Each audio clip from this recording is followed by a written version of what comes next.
ओम नमः शिवाय। ओम नमो पार्वती पते नमः। हर हर महादेव। शिव पुराण युद्ध संहिता पंचम खंड अध्याय 36 देव और दानव का युद्ध का वर्णन सुनिए। व्यास जी ने सनत कुमार से पूछा, हे ब्रह्मपुत्र, जब भगवान शिव का संदेश दैत्यराज शंकुर का वह दूत वापस अपने स्वामी शंकुर के पास चला गया, तब क्या हुआ? उस दूत ने शंकुर से क्या कहा? उस दूत से सारी बातें जानने के पश्चात दैत्यराज शंकुर ने क्या कहा? महर्षि, कृपा करके इस विषय में मुझे सविस्तार बताइए।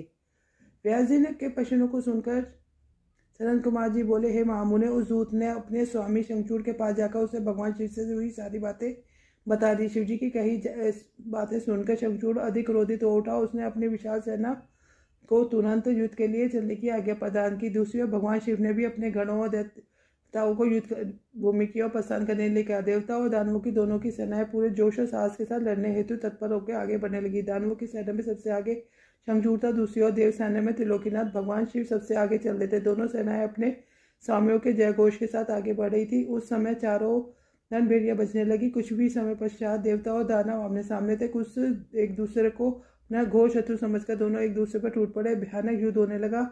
हर और मार का चीख पुकार मची हुई थी। युद्ध का दृश्य अत्यंत हृदय विदारक था। भगवान श्री विष्णु के साथ दम्भ, कलासुर के साथ कालका, गोकुल के साथ हुताशन को, कालंबिक के साथ वरुण देव का युद्ध होने लगा। सब युद्ध करने में मगन थे, परंतु भगवान शिव तथा देवी भद्रकाली अभी तक ऐसे ही बैठे थे। उन्होंने युद्ध करना शुरू नहीं किया था। उधर दैत्यराज शंकुर भी युद्ध का दृश्य देख रहा था। उस समय युद्ध अपने चरम पर था।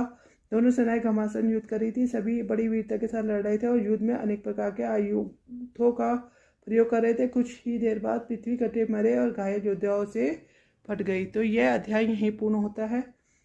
ओम नमो पार्वती पते नमः। कल 37वां अध्याय हम करेंगे, जो है शंकुर युद्ध। तब तक के लिए सबको राम नाम, सबको राधे राधे।